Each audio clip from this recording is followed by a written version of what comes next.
एक बार की बात है, एक छोटी सी बच्ची अपने माता पिता के साथ एक गांव में रहती थी। वे अपने माता पिता से ज़्यादा अपनी दादी से प्यार करती। उसकी दादी गांव की दूसरी ओर रहती थी, जो कि जंगल से होकर निकलता। छोटी बच्ची की दादी ने उसे एक बार लाल रंग का एक हुड तोहफे में दिया था, जिसे वो हमेशा पहनी रहती। इस कारण लोग उसे लिटिल रेड राइडिंग हुड यानी नन्ही लाल चुन्नी के नाम से बुलाते थे। लिटिल रेड राइडिंग हुड अक्सर अपनी दादी से मिलने जाया करती थी। वे ज़्यादातर समय वहाँ रहती और फिर अपने घर चली जाती थी। दादी भी लिटिल राइडिंग हुड को बहुत पसंद करती थी। एक बार लिटिल रेड राइडिंग हुड की दादी की तबीयत अचानक खराब हो गई। इस वजह से वे उसे ज़्यादा नहीं मिल पाती।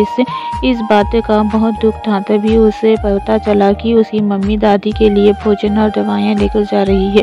वे दौड़ी दौड़ी अपनी मम्मी के पास पहुंची और पूछा, माँ, आप ये भोजन और दवाइयाँ किसके लिए ले जा रही हैं?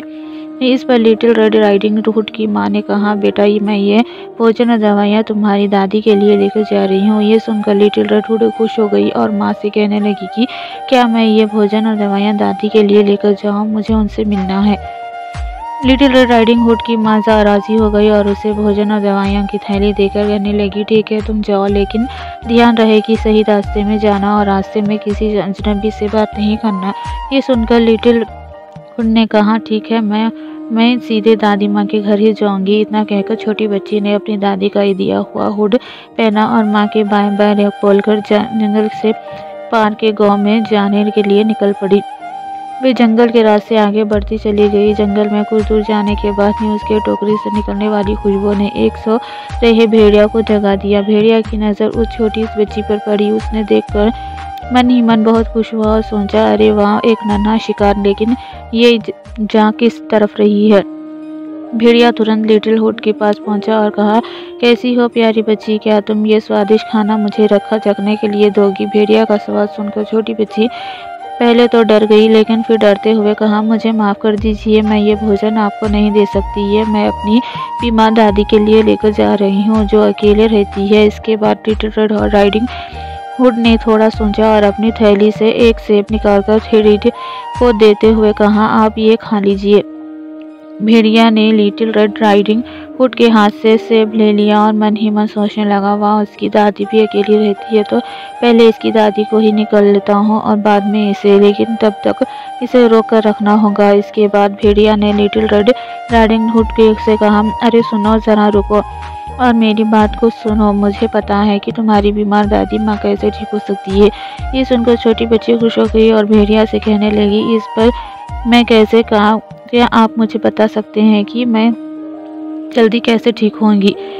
इस पर भेड़िया ने कहा, हाँ, मैं तुम्हें वो तरीका ज़रूर बताऊंगा। इसके लिए तुम्हें जंगल से कुछ स्ट्रॉबेरी तोड़नी होगी। इन स्ट्रॉबेरियों में जादुई शक्तियाँ हैं, जिसे खाते ही तुम्हारी दादी एकदम से ठीक हो जाएगी। भेड़िया की बात सुनकर लिटिल हुड ने कहा, अरे वाह, आपका बहुत बहुत धन्यवाद, मैं अभी जाकर थोड़ी सी स्ट्रॉबेरी ले लेती हूँ। इतना कहकर लिटिल हुड स्ट्रॉबेरी तोड़ने चली गई। दूसरी तरफ चालाक भेड़िया ने योजना बनाई कि पहले दादी माँ के घर चलते। दरअसल भेड़िया ने ये अच्छे से सोच लिया था कि वे सबसे पहले दादी माँ को, फिर नन्ही लिटिल हुड को निगलेगा। इसके बाद भेड़िया दादी माँ के घर की ओर चल पड़ा। दादी के घर पहुंचकर भेड़िया ने देखा कि वे पलंग पर आराम से सो रही हैं। वे जैसे ही घर में घुसा, दादी माँ जग गई और भेड़िया को देखकर चौंक गई। उसने भेड़िया से पूछा कि तुम यहाँ क्यों आए हो? इस पर भेड़िया ने कहा, तुम्हें और तुम्हारी पोती को खाने। इसके बाद दादी माँ ने उसे भगाने की कोशिश की, लेकिन भेड़िया नहीं माना और वे दादी माँ को निगल गया। इधर लिटिल राइडिंग हुड स्ट्रॉबेरी लेकर गाना गुनगुनाते हुए दादी के घर पहुंची। वहां पहुंचते ही उसने गेट खटखटाया और कहा, दादी, मैं आ गई, जल्दी से दरवाज़ा खोलो, मैं आपके लिए बहुत सारी चीज़ें लाई हूँ। तभी घर के अंदर से आवाज़ आती है, मेरी बच्ची, दरवाज़ा खुला है, तुम सीधे घर में आ जाओ। ये आवाज़ सुनकर लिटिल हुड को थोड़ा आश्चर्य हुआ। दरअसल उसे अपनी दादी का आवाज़ बदली हुई लगी, लेकिन उसने सोचा कि शायद तबीयत खराब होने की वजह से उनकी आवाज़ बदल गई होगी।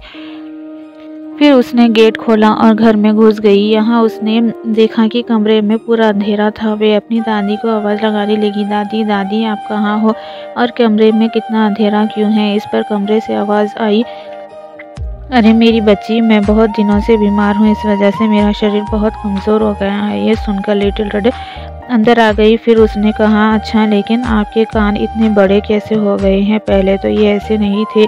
इस पर फिर से भेड़िया ने कहा, अरे मेरी बच्ची, मैं तुम्हारी बातों को अच्छी तरह से सुन पाऊँ इसलिए मैंने अपने कान बड़े करवा लिए हैं।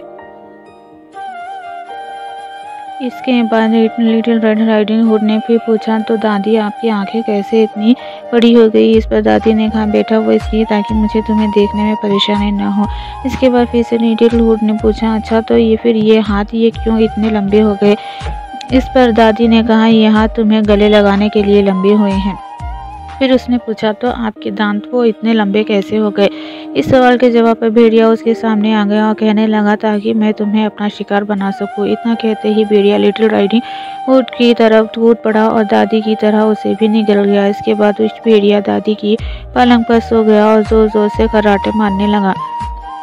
तभी एक लकड़हारा दादी माँ के घर के पास से गुजर रहा था, जहाँ उसे जोर जोर से खर्राटे की आवाज़ सुनाई दी, जिसे सुनकर वह रुक गया। उसने देखा कि खर्राटे की आवाज़ दादी माँ के घर से आ रही थी।